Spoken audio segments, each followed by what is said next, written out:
Hello, everyone, and welcome back to the podcast. I am so happy you are here with us today for another English lesson. I am Jack. And hi, guys, I am Emma. Jack, you are way too energetic for a Tuesday morning. How do you have so much energy? Energetic? I'm just happy to be here. But you are right. I did have a very good sleep last night. How are you feeling today, Emma? To be honest, I am struggling a little bit today. It is raining outside, and my bed was so warm and cozy.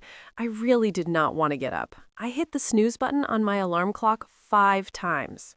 5 times? Emma, that's dangerous. You almost missed the recording session. I know. I'm a little bit lazy in the mornings. I'm not a morning person like you. I need at least 2 hours to wake up properly. And coffee. I definitely need coffee. Ah, coffee, the magical drink. Did you manage to get a cup of coffee before you came to the studio? No, that is the problem. I ran out of coffee beans at my house. It was a tragedy. I looked in the cupboard and it was empty. I almost cried. That sounds like a terrible start to the day. Why didn't you stop at a cafe on the way here? There's a nice one right around the corner. I wanted to. I really wanted to. I walked past it and I could smell the coffee. It smelled amazing. But the line was very long and, well, I felt a little bit anxious. Anxious? Why were you anxious about buying coffee?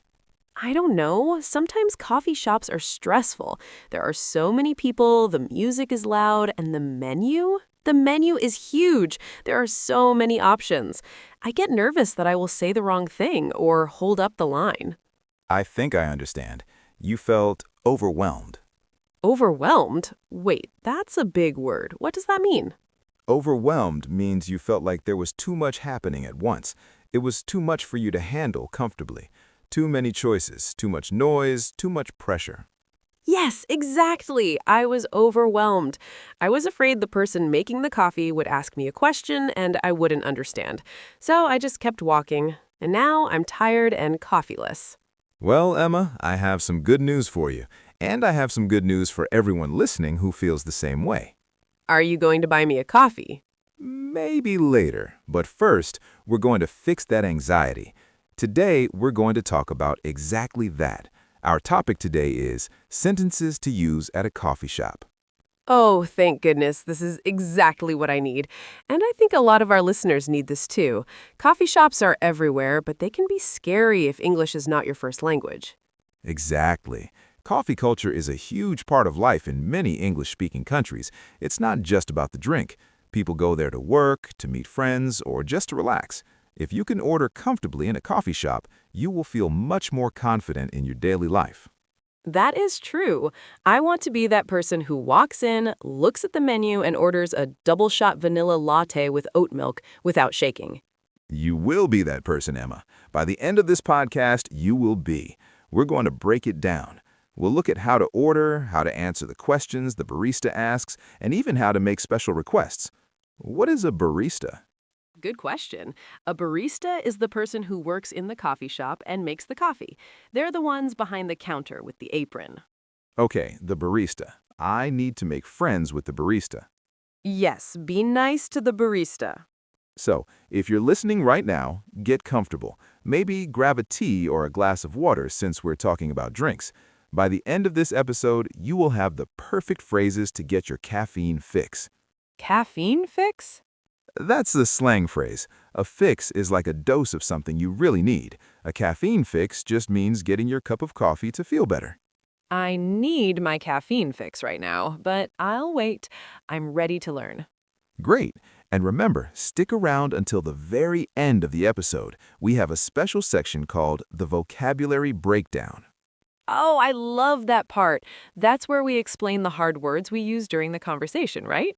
That's right. We'll pick the most difficult words from today and give you clear definitions so you can use them yourself. So don't go anywhere.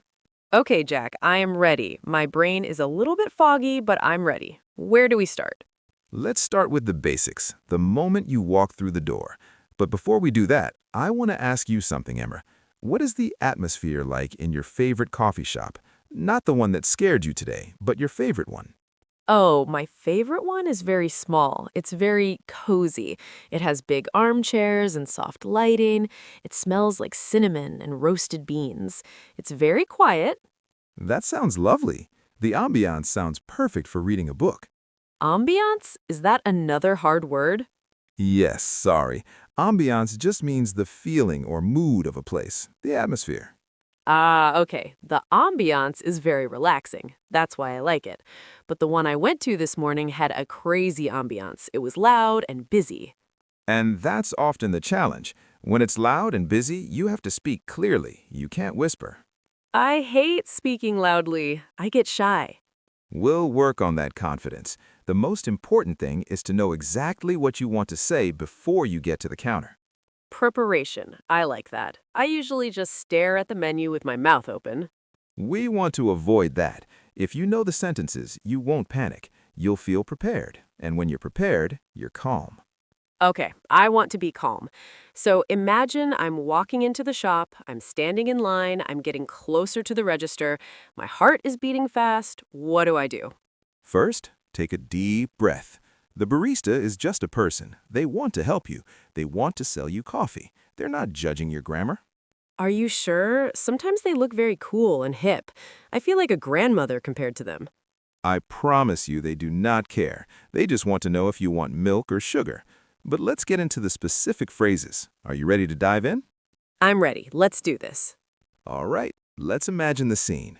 You're at the front of the line. The barista looks at you and smiles. And I smile back? Yes, smile back. That helps. Now, let's look at the first thing you say. The magic phrase is usually, "Can I have?" or "I would like." That sounds simple. I can do that. Can I have? Exactly. Please never say, "Give me coffee." Oh no. I think I said that once. I was very tired and my brain was not working. Is that very rude? It is a little bit rude. It is too direct. It sounds like a command, not a request. In English, we love to be polite. So, "can I have" or "could I get" is much better. Okay, I will erase give me from my brain. I want to be polite. Good. Now, think of ordering coffee like building a sandwich. You have layers. You need to say the ingredients in the right order. I am hungry now. A sandwich sounds good. But okay, what are the layers of a coffee order? The formula is usually greeting plus size plus temperature plus drink name plus modifications plus please. Whoa, that is a lot of math for a cup of bean water. Can you give me an example?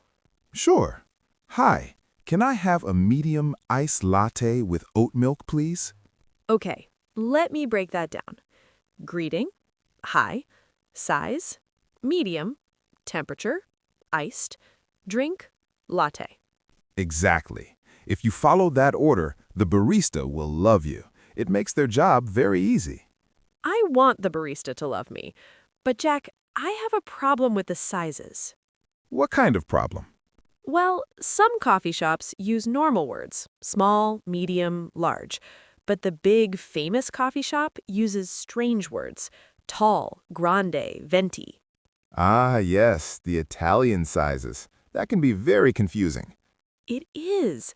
I remember the first time I went there, I wanted a large coffee. I looked at the menu and I saw tall. In my head, tall means big, like a tall building. So I ordered a tall. And what happened? They gave me the smallest cup.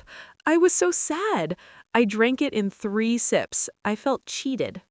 That is a classic mistake. But here's a secret, Emma. You do not have to use their fancy words. Really? I thought it was a rule. No, it is a little bit pretentious to force people to use those words. Pretentious? Wait, what does that mean? Pretentious means trying to seem more important or special than you actually are, like using big fancy words just to sound cool. Ah, I see. So the coffee shop is being pretentious. Exactly. You can just say small, medium, or large. The barista understands. They translate it in their head. Oh, that is such a relief. I was trying to memorize what venti means. It sounds like a pasta dish. Venti actually means 20 in Italian because it's 20 ounces, but you don't need to know that. Just say large. Okay, I will stick to large. So I have my size. Now, what about the temperature? Do I always have to say hot? Not usually. If you just ask for a latte or a coffee, they assume it is hot. But if you want it cold, you must say iced at the beginning. I made that mistake too. I ordered a latte on a very hot summer day. They gave me a steaming hot cup. I was sweating just looking at it. That is the worst. So, iced latte. That's important. Now, let's talk about the next part, the question the barista asks you. Oh no. This is the part where I panic. I say my sentence and then they say something back to me very fast. They usually ask, for here or to go? Yes, that is the one. They say it so quickly. For here or to go. It sounds like one long word. It does. It just means, do you want to drink it inside the shop or take it away? In the UK, they say takeaway, right? Yes, in the UK, they say takeaway, but in the US and many international shops, they say to go. I usually just point at the door. You can use your words. Just say, to go, please, or for here, please. To go, please. Okay, I can do that. But sometimes they ask another question. They ask, room for cream? Ah, good one. Room for cream or room for milk. Do you know what that means? I think so. Does it mean they leave empty space at the top of the cup? Yes, exactly. If the cup is full to the very top and you add milk, the coffee will spill everywhere. It'll make a mess. That happens to me all the time. I pour the milk in and the coffee flows over the side like a volcano. So, if you like to add your own milk, you say, yes, leave room for cream, please. Or you can order it like that. Can I have a large black coffee with room? With room? That sounds very cool, like I'm a coffee expert. I'll take a black coffee with room. You sound like a professional already. Thanks. I'm feeling a bit better. But there's one more thing that scares me. What is it? The payment and the name. The name? Yes, when they ask, can I get a name for the order? Why is that scary? Your name is Emma. It's beautiful and simple. You would think so, but coffee shops are loud. The espresso machine is making noise. The music is playing. I say Emma, and they write something crazy on the cup. Like what? One time they wrote Elma, like an old grandmother. Another time they wrote ammo, like ammunition for a gun. Ammo. That's dangerous. I know. I was waiting for Emma, and the barista shouted ammo. I didn't move. I thought, who is named Ammo? And your coffee got cold. It was freezing. When I finally looked at the cup, I realized it was mine. I was so embarrassed. That is actually very funny, but it's also a common problem. My name is Jack, but sometimes I get Zach or Mac. So what do we do? Should I shout? My name is Emma? You can speak a little louder, or you can spell it. Emma. E-M-M-A. That feels a bit strict, like a school teacher. It is helpful, not strict. Or you can do what I do when I'm in a foreign country and my name is hard to pronounce. What do you do? I use a fake name. What? You lied to the barista? Jack, I'm shocked. It's a white lie, a small, harmless lie. If I'm in a place where Jack is hard to understand, I might say my name is Ben. Ben. Everyone knows Ben. It's easy to say, it's easy to spell. B-E-N. I get my coffee faster and the barista is happy. That is actually genius. Maybe I should choose a coffee name. Something easy, like May. May is great, or Rose. I will be Rose. Next time I go to the cafe, I'm not Emma, I'm Rose. I love it. See? You're finding solutions. You're adapting. I am. It feels like a game now. It is a game. Learning a language is just practicing the rules of the game until you can win. I like that. But Jack, even with the script, even with the fake name, I still feel something in my stomach. Butterflies? Yes, butterflies. I still feel nervous that I will make a mistake, that everyone will look at me. That is totally normal. Is it? Because you seem so confident. You just walk in and talk. I seem confident now, but I wasn't always like this. And honestly, that fear you're feeling, it isn't really about the coffee. It isn't. No, it's about something else. It's about the psychology of being a learner. Oh, that sounds deep. It is, and I think we need to talk about it, because if we can fix the mindset, the words will come out much easier. You're right. My brain knows the words, but my fear stops my mouth. Exactly. So in the next part of the show, we're going to leave the coffee counter and go inside our heads. We're going to talk about why we get scared and how to be brave. Okay, I'm ready for some therapy, Jack. Let's do it. So, Emma, let's talk about that feeling in your stomach. You called it butterflies, but I think it is something stronger. I think it is fear. You are right. It is fear. I feel like a small child again. In my own language, I am smart. I am funny. I can make jokes. But when I order coffee in English, I feel small. That is a very common feeling. When we speak a foreign language, we lose a little bit of our personality. We feel limited. Yes, I feel like I am wearing a mask that doesn't fit properly, and I am so afraid of making a mistake. I think, if I say the wrong word, the barista will laugh at me. Everyone in the line will laugh at me. I want to tell you a secret, Emma.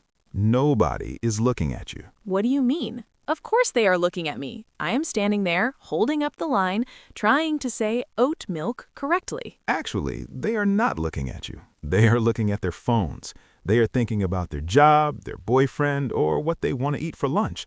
They are focused on themselves, not on you. Really? Because in my head, there's a spotlight on me, like I am on a stage. That is called the spotlight effect.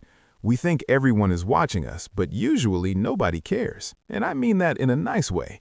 It is liberating. Liberating? It means it makes you feel free. If nobody is watching, you are free to make mistakes. I guess that's true, but mistakes still hurt. I remember one time, a long time ago, I tried to sound very smart. I wanted a napkin. You know, the paper to wipe your mouth? Yes, a napkin. But I got confused with the word nappy. In the UK, a nappy is a diaper for a baby. Oh no. Emma, please tell me you didn't ask for a diaper. I did. I walked up to the handsome man at the counter and asked, "Excuse me, can I have a nappy, please?" Oh wow, that is embarrassing. It was mortifying. He looked at me so strangely. He said, "I'm sorry, we don't sell those here." I turned bright red. I wanted to disappear into the floor. That is a classic language mistake. But let me ask you, Emma, did you die? No, I did not die. Did he kick you out of the shop? No, he was actually quite nice about it once I explained. Exactly. The world did not end. You made a mistake, you felt silly for 5 minutes, and then life continued. And now you have a funny story to tell on the podcast. That is true. It is funny now. But at the moment, I felt so incompetent. Incompetent? Wait, that's a strong word. What does that mean? Incompetent means not capable, like I don't know how to do anything, like I am bad at everything. I understand. But you are not incompetent. You are just learning. Learning is messy. You cannot learn without making a mess. Think about a baby learning to walk. They fall down a lot. They fall down constantly. Do you look at a baby and say, wow, you are incompetent. You fell down. You are stupid. Of course not. I clap my hands. I say, get up, try again. Exactly. You need to be that kind to yourself. You need to be your own cheerleader. When you say nappy instead of napkin, just laugh. It's hard to laugh when you're nervous. How do you stop the nervousness? You have to change your goal. My goal is to be perfect, to speak like a native speaker. That is a bad goal. That goal creates pressure. Your goal should be communication. Did you get the coffee? Yes, eventually. Then you won. Even if you used sign language, even if you pointed, even if you said the wrong word, if you walked out with a coffee, you succeeded. Communication is the goal, not perfection. I like that. Did you get the coffee? That's the only question that matters. Precisely. And remember, native speakers make mistakes too. I mumble sometimes, I forget words, I spill my drink. You do? But you sound so perfect on the podcast. This is edited. In real life, I stumble over my words all the time, but I don't panic because I know I can fix it. So, confidence is not being perfect. Confidence is knowing you can handle a mistake. Yes, that is a beautiful definition. Confidence is trusting yourself to handle the mess. If you say the wrong thing, you just smile and say, "Sorry, my English is sleepy today." My English is sleepy today. I love that phrase. It's cute. It makes the other person smile. It breaks the tension. It shows you're a human. People like helping humans. They don't like robots. Okay, so step 1, prepare my sentence. Step 2, use a fake name if I need to. Step 3, remember that nobody is watching me. Step 4, if I make a mistake, just laugh and blame my sleepy English. That sounds like a perfect plan. And there's one more psychological trick I use. I call it the alter ego. Alter ego? Like a superhero secret identity? Exactly. When I was learning Spanish, I was very shy. Jack is shy. But Juan, my Spanish alter ego, he was brave. Juan didn't care about mistakes. Juan was loud and happy. So when you spoke Spanish, you pretended to be Juan. Yes, I put on a slightly different personality. It helps you separate your real self from the language. If Juan makes a mistake, it's fine. It's not Jack's fault. I think my alter ego is Rose. Remember, we picked the name Rose. Yes, Rose. What is Rose like? Rose is very chic. She wears sunglasses indoors. She drinks espresso. She doesn't care if she says nappy. She just laughs and flips her hair. I love Rose already. So next time you go to the coffee shop, don't go as Emma. Go as Rose. I will try. It sounds like acting. It is acting. Speaking a foreign language is a performance. You are using your mouth, your hands, your face. Enjoy the performance. You know, Jack, I feel better. I really do. I feel less heavy. I'm glad to hear that. The fear is natural, but it doesn't have to stop you. The coffee is waiting for you, and it tastes much better when you order it yourself. It really does. Okay, I'm ready to try this. I'm ready to be Rose. That's the spirit. Now that we have the words and the mindset, I want to do something fun. I want to interact with our listeners because I bet they have some funny stories too. Oh, I'm sure they do.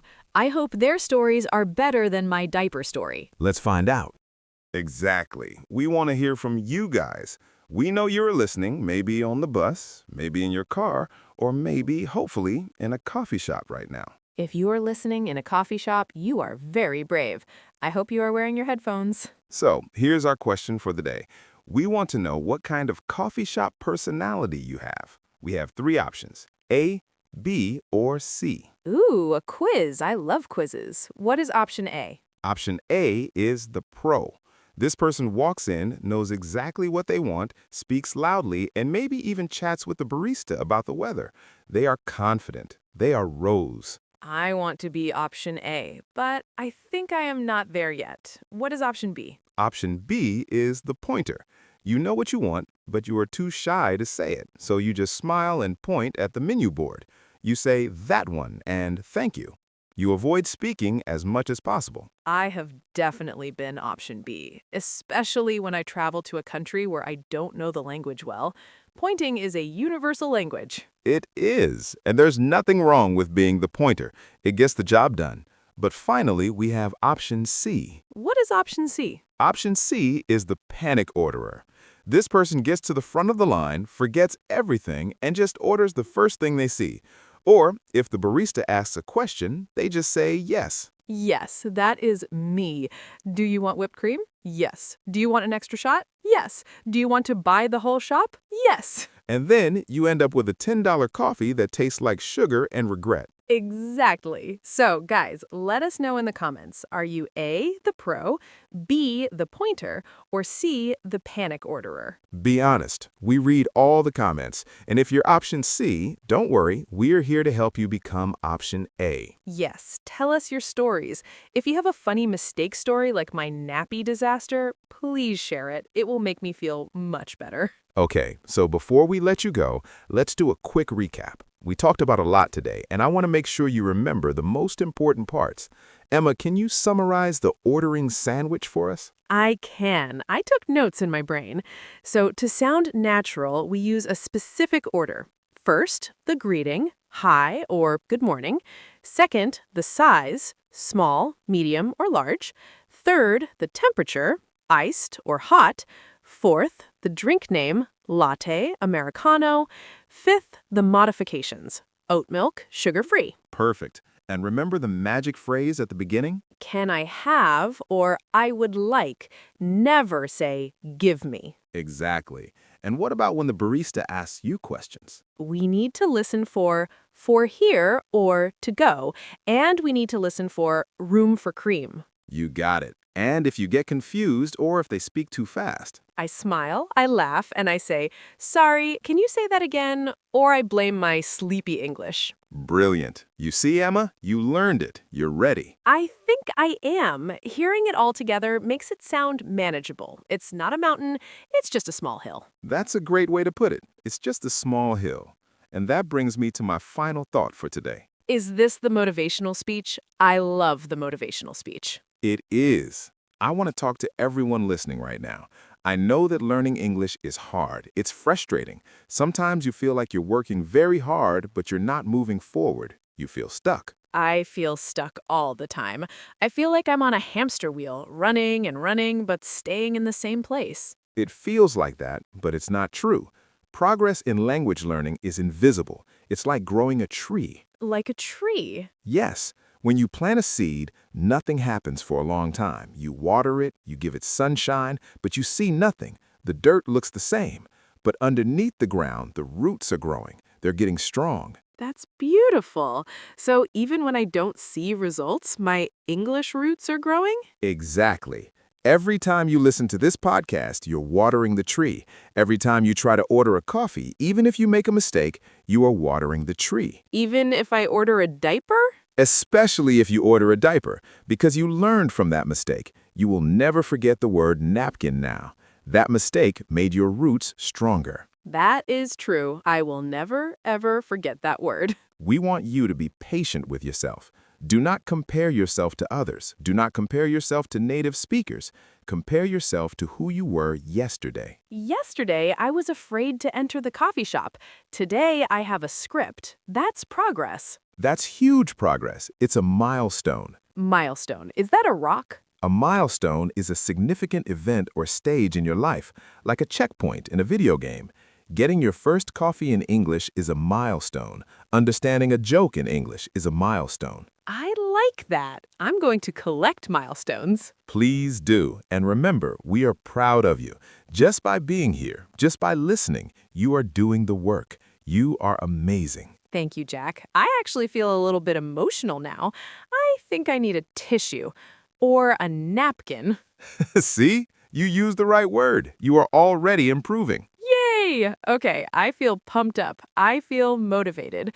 But I know we have one last thing to do, the intellectual part. Yes, we have used some tricky words today, some B2 words, some idioms, and we don't want to leave you guessing. No guessing. We want clarity. So, it's time for our favorite segment, the vocabulary breakdown. We're going to take the hardest words from this episode and explain them simply so you can use them in your next conversation. I am ready with my notebook. Let's maximize our vocabulary. Let's do it. Welcome to the Vocabulary Breakdown. This is the part of the show where we put on our reading glasses and look closely at the words. I am putting on my imaginary glasses right now. I feel smarter already. Excellent. We used some fantastic vocabulary today. If you can use these words in your daily life, you will sound very natural and sophisticated. Let's start with the first one, overwhelmed. Oh, that is my word. I felt overwhelmed at the coffee shop. Exactly. To be overwhelmed means to feel like you have too much to deal with. It is a feeling of heavy pressure. Imagine a wave in the ocean crashing over your head. You cannot breathe. You cannot move. That is a scary image, but it is exactly how it feels. You can be overwhelmed by work, right? Yes, if you have 10 reports to write and only 1 hour to do it, you are overwhelmed. You can also be overwhelmed by emotion. If you win the lottery, you might cry because you are overwhelmed with happiness.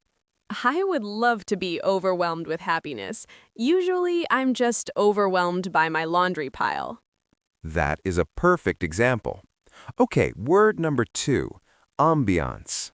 Ah, the fancy French word, the ambiance. It is French, but we use it all the time in English. Ambiance simply means the atmosphere or the character of a place. It's the feeling you get when you walk into a room. So, a library has a quiet, serious ambiance. Correct. And the nightclub has a loud, energetic ambiance. And my bedroom has a sleepy and messy ambiance. We need to work on your cleaning habits, Emma, but yes, you used it correctly. Now, let's look at the third word, pretentious. This is the word for the coffee shop that uses weird names for sizes, right? Yes, if someone is pretentious, they are trying to appear more important, intelligent, or cultured than they actually are. They're showing off. Like someone who uses very long words just to sound smart? Exactly. Or someone who says, "Oh, I don't watch TV. I only read philosophy books in Latin." Ugh, that is so pretentious. I bet they watch reality TV when nobody is looking. Probably. It's a negative word. We don't want to be pretentious. We want to be authentic. Authentic. I like that. Okay, what is the next word? The next word is incompetent. This was when you were talking about the diaper incident. Please, let's not remind me, but yes, I felt incompetent.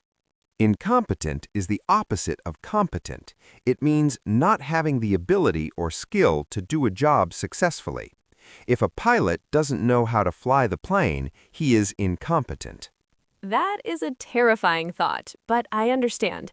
It means you feel like you don't know what you are doing. Right, and usually we feel incompetent when we are actually just learning. So be careful with this word.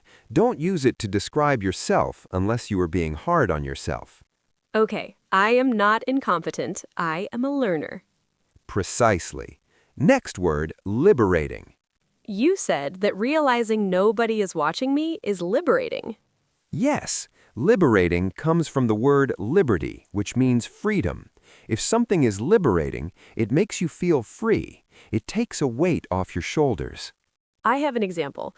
Taking off my tight jeans after a long day and putting on sweatpants. That is liberating. That is the most relatable example I have ever heard. Yes, that is pure liberation. Or finishing your final exam at school. That moment you walk out of the exam hall, it feels liberating. Oh yes, the best feeling in the world. And finally, our last word for today, milestone. The rock on the road. Metaphorically, yes. A milestone is a significant stage or event in the development of something. It's an important achievement. So getting married is a milestone. Yes, buying your first house is a milestone. Or for our listeners, understanding this podcast without subtitles might be a milestone. That is a huge milestone. If you are understanding us right now, you should celebrate. Go buy a coffee. A coffee and a cake. You deserve it. So those are our words: overwhelmed, ambiance, pretentious, incompetent, liberating, and milestone. A great list. I hope you guys wrote them down. Try to use one of them today. Maybe tell your friend, "This cafe has a nice ambiance." Or tell your cat, stop being so pretentious. Exactly. Well, guys, we have reached the end of our coffee break. Aw, it went by so fast. I feel like we just started chatting. That's the sign of a good conversation. We hope you feel a little bit more brave about ordering in English now. Remember, it's not about being perfect, it's about getting the coffee. Be Rose. Wear your sunglasses. Be brave. And if you say the wrong word, just laugh. We'll be back next week with another episode to help you navigate life in English. We have a very exciting topic planned for next time, something about travel. Ooh, travel. I hope we're going to the beach. I need a vacation. You'll have to wait and see. Until then, keep practicing, keep listening, and keep growing those roots. Thank you for listening, everyone. You are doing great. See you next time. Bye. Bye, guys. Cheers.